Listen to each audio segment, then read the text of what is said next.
ngatur kreativitas kanca-kanca Dwi Jolaras Indonesia mula kanca-kanca iso menembus batas. Ya, Ngetan tekan Banyuwangi, Mulon tekan Lampung, Kalimantan Timur, Kalimantan Selatan, Kalimantan Tengah wis dijajah karo kanca-kanca Dwi Jolaras. Iki Pak Wali Sugiono ya sing monitor terus. Ya, karo Mas Ngadinu Pondokmu. Gua kasih monitor. Lah, ini yang terakhir dawuh saka jenenge Pak Lurah Reng. Dawuh Pak RT Yadi perwakilan RT se Desa Pereng Jaturi munggah panggung nembah. Ya, monggo Pak RT Yadi. Pak RT Yadi. Monggo Pak Yadi. Wakile RT se Desa Pereng. Wah, Pak RT iki mungkin sore yo beksa. Iya. Iki sone kono yo buater iki. Terus 6 rong jagrak Watung kabeh. Iki kira-kira suarane kan tekan Banyuwangi ngono. Iya. Boten aku Banyuwangi.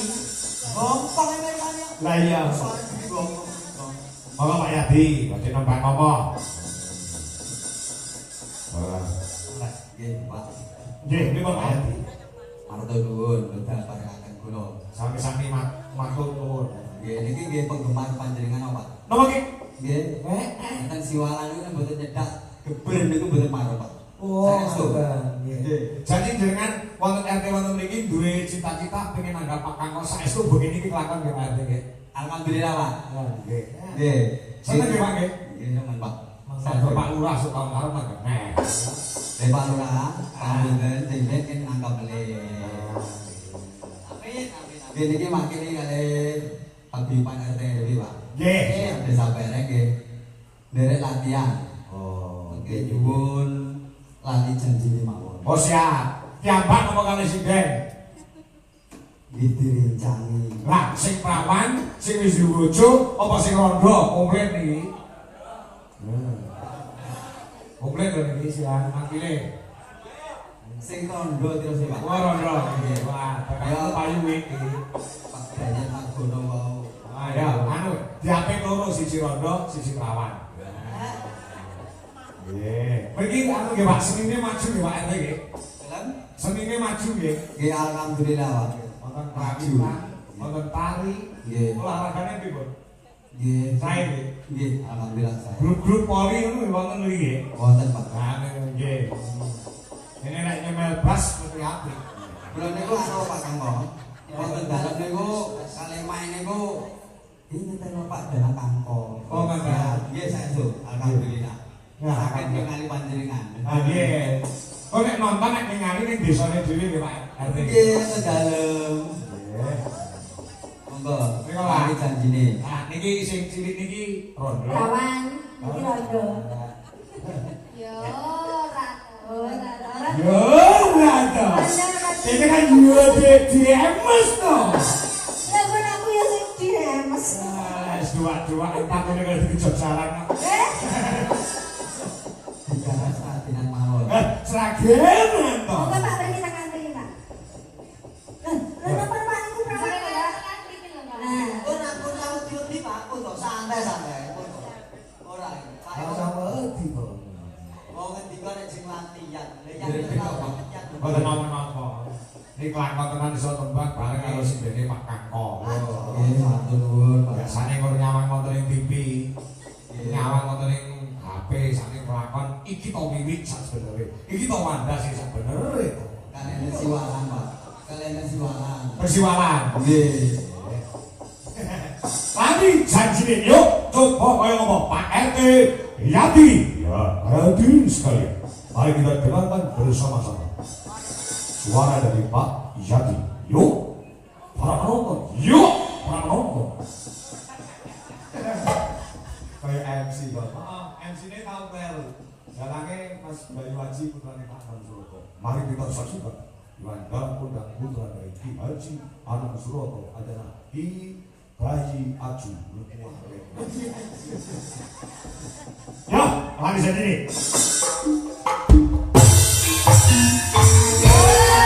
Ayo, Pak.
Niki raose nggih mun marem saestu, Pak. Oh, ngoten nggih. Nggih, Mareme perkara napa?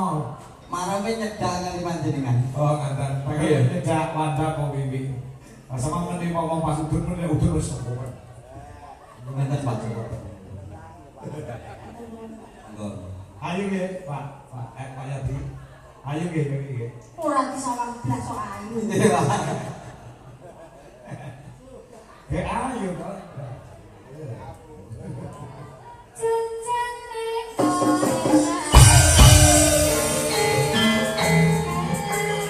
Sekarang ya aku joget, Pak.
Weh. Upami sak lagu ki enten. Boten apa-apa, Was. Cocok kok itu. Saya Pak yang wis kepenakan dadi jaluk imbo. Nggih, Pak. Saya dulu. Maaf tabak semengi sing paling apik dhewe ya iki mau dadi. Anu, Pak, kodang kuning. Kocak kuning. Oh, bisa. Pamunten ya Pak Kanggo. Oke. Mayang karo cupe. Ora nambah sak lagu. Oleh. Ya, monggo Mas iki nang dibar nih kok. Nggih. Wah, ya. Pak RT nek pisan ra marem. Putih rambutnya tenaga ya. Sih mahal sing ngono. Pak Yadi, ini Pak Yadi. Ini Pak Yadi. Ani aku mikir ora kaya lho. Mak ini ora apa-apa lho. Oke, aku gak anu lho. Ora iso. Ora hubungan apa-apa. Iki anu kok, mak nonton teng omahe kok. Sangu. Sangu mboten Pak RT. Iya, Pak Yadi. Sangu orang. Tibae dia omah lho, Mbak ya. Mak, aku ra buka lho, Mak. Boten ajre iki namung Pengertian Guguyuran kayak mawon. Memangnya apa aku mau sama kamu? Mbok kira belum. Kira kembali apa? monggo. Ya, coba pun saya kuning yuk.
takon yo Mas. Umure Bayu Primanggara. Oh, nah.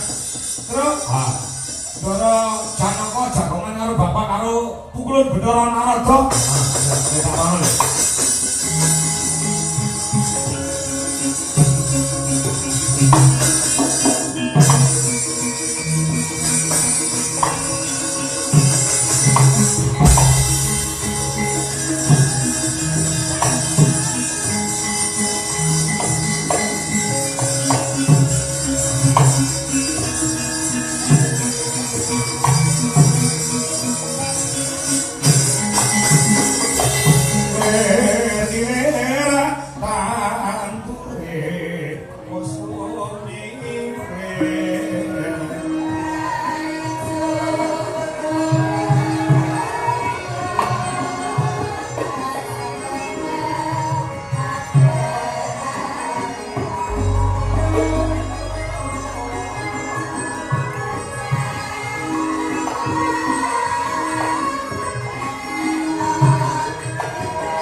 Dadi kowe mlepeki marang waraku Ndara Janaka kuwi mung menehi kabar perkara Wahyu Trimanggala pancen Trimanggala Kakang Semar. Dina samangka Wahyu loro kinodamake ing bakal napa ya kuwi dulure tuwa si Janaka penengahan panenggak Pandhawa. Si Werkudara ya Sang Bratasena kuwi bakal napa Wahyu Senopati. Ewa dene Wahyu Pamon ing bakal napa ya kuwi Anoman ya Senggana. Lah Wahyu Ratu wis sawetara nggone tumurun ning Madyapada manunggal kawan putri utawa garwane Ratu negara Ngastina ya kuwi si Banawati. Ngono. Terus kamu bi. Ngene Kang Semar. Wong entuk wahyu kuwi kudu kuat godane, ya ta. Cara dene wong sekolah bakal munggah kelas kudu lulus ujiane. Nah, dina samangka anane Narada marapake kelawan Harjuna. Harjuna minangka dadi pengawalane Panggoda Pangrencana nggodha kawan Banawati. Apa wis prep apa wis pas? Monggo si Banawati bojone Duryudana iku minangka dadi kurungane Wahyu Ratu. Lajeng menapa iki kedah kula tindakaken kula. Kowe lale dama ana sakiwa tenene Taman Keputren utawa ana ing Taman Sari negara Ngastina. Lah, ewadene si Gareng Petruk lawan Bagong iki mengko lak dandani dadi kewan galak supaya semusup ana jroning Taman Sari negara Ngastina Goro-Godo lawan si Banawati kuat godane apa ora? Nek pancen kuat godane ya ana ngono dununge Wahyu Ratu Trimanggala. Ewadene kok nganti ora kuat, iso uga Trimanggala manunggal lawan Arjuna.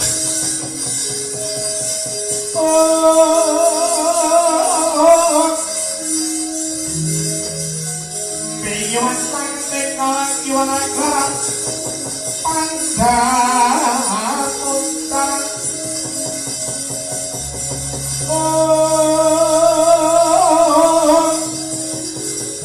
Dewan neraka konan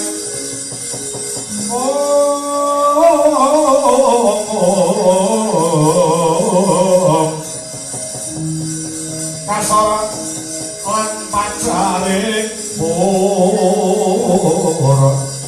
nanging gedono